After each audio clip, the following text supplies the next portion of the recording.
3ds Max এ 2027 এ এরকম dynamic building growth animation তৈরি করতে চান? চলুন খুব সহজেই শিখে নেই। বিল্ডিং অ্যানিমেশন করা কঠিন মনে হয়? 3ds Max 2027 এ মাত্র কয়েক মিনিটে এই কাজটি করা শিখুন।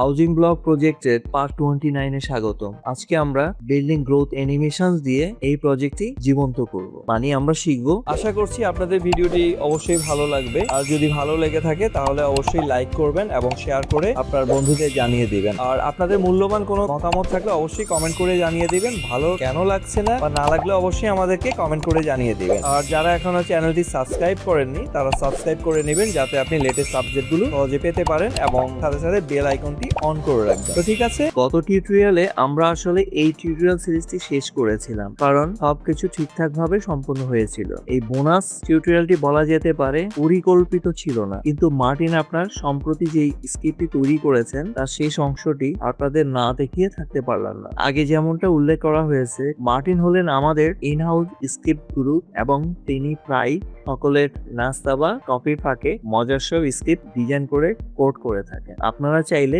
এখানকার Autodesk script and SDK learning চ্যানেলে ভিজিট করতে পারেন, মার্টিনের কাজ সম্পর্কে আরো বিস্তারিত জানতে পারেন। আশা করছি আপনাদের ভিডিওটি অবশ্যই ভালো লাগবে, আর যদি ভালো লেগে থাকে তাহলে অবশ্যই লাইক করবেন এবং শেয়ার করে আপনার বন্ধুদের জানিয়ে দিবেন। আর আপনাদের মূল্যবান কোনো মতামত থাকলে অবশ্যই কমেন্ট করে জানিয়ে দিবেন। ভালো কেন লাগছে না বা না লাগলে অবশ্যই আমাদেরকে কমেন্ট করে জানিয়ে দিবেন। আর যারা এখনো চ্যানেলটি সাবস্ক্রাইব করেননি তারা সাবস্ক্রাইব করে নেবেন, যাতে আপনি লেটেস্ট আপডেটগুলো সহজে পেতে পারেন এবং সাথে সাথে বেল আইকনটি অন করে রাখবেন। তো ঠিক আছে, বিল্ডিং মেকার একটি বিল্ডিং তৈরি করার জন্য যে ভিন্ন ভিন্ন উপাদানগুলো লাগে সেগুলো স্কেল ভ্যালু এনিমেট করার একই আইডিয়াটি তিনি নিয়ে এসেছেন। আমার মনে হলো এটি আপনাদের উপকারে আসতে পারে, তাই আমি আপনাদের জন্য টুলটির একটা ডেমো দেখাবো। এর জন্য আমি আগের ব্যবহারকৃত ফাইলটি ব্যবহার করব। এটি ঠিক সেই সিনটি যা আমার আগে ব্যবহার করেছিলাম, ঠিক মাঝখানের খালি জায়গাটিতে পার্ক তৈরি করার আগে মুভিটির মতো। এবার আমি এম্পায়ার স্টেট বিল্ডিং এর আদলে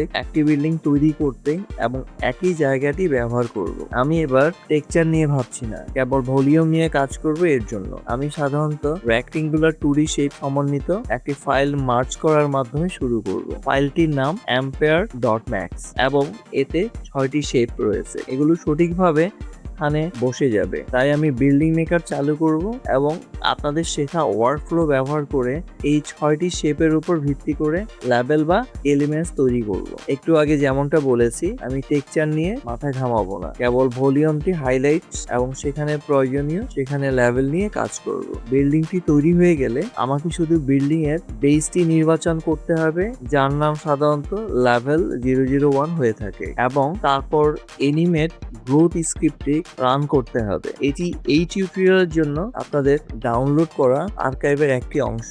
আপনাদের ফলাফল দেখানোর জন্য আমি এই অ্যানিমেশনটি প্লেব্যাক করে দেখাচ্ছি। অ্যানিমেশনের সময়কাল যথেষ্ট দীর্ঘ নয়, তাই আমি টাইম কনফিগারেশন ডায়ালগে এর দৈর্ঘ্য অ্যাডজাস্ট করে নিব। এই ডেমোটির জন্য আমি এটিও নিশ্চিত করব যে বিল্ডিং এর সমস্ত উপাদানগুলো ক্যাপড করা থাকে। এটি বেশ মজার একটি ছোট্ট বোনাস টুল এবং সেট আপ করাও খুব সহজ। ডিফল্ট রূপে প্রতিটি আলাদা উপাদানের জন্য গ্রোথ টাইমিং হলো 30 সেকেন্ড ফ্রেম, তবে আপনারা চাইলে স্ক্রিপ্ট থেকে এটি পরিবর্তন করতে পারেন। আমি ডিফল্ট 30 রেখে দিব। আমার মনে হয় এটি বেশ ভালোভাবে কাজ করে। এইটুকুই আশা করি যে আপনাদের ভালো লেগেছে। খুব শীঘ্রই আমরা আরো চমৎকার সব জিনিসপত্র নিয়ে ফিরবো। শিখতে ভালো লেগেছে? তাহলে একটা লাইক দিন। আপনার একটি লাইক আরো অনেককে সাহায্য করতে পারে। আপনার মতামত, প্রশ্ন বা নিজের টিপস থাকলে কমেন্টে জানাতে ভুলবেন না। আপনার কথা শুনতে আমার ভালো লাগে। যদি আপনি বিশ্বাস করেন যে শেখা মানেই ক্ষমতায়ন, তাহলে সাবস্ক্রাইব করুন এবং বেল আইকনটি অন করে নিন। চলুন এমন একটা ভবিষ্যৎ গড়ি যেখানে প্রযুক্তি সবার জন্য শেখার সুযোগ তৈরি করে। ভিডিওটি শেয়ার করুন এমন কারোর সাথে যে শিখতে চায়। চলুন একসাথে এগিয়ে যাই।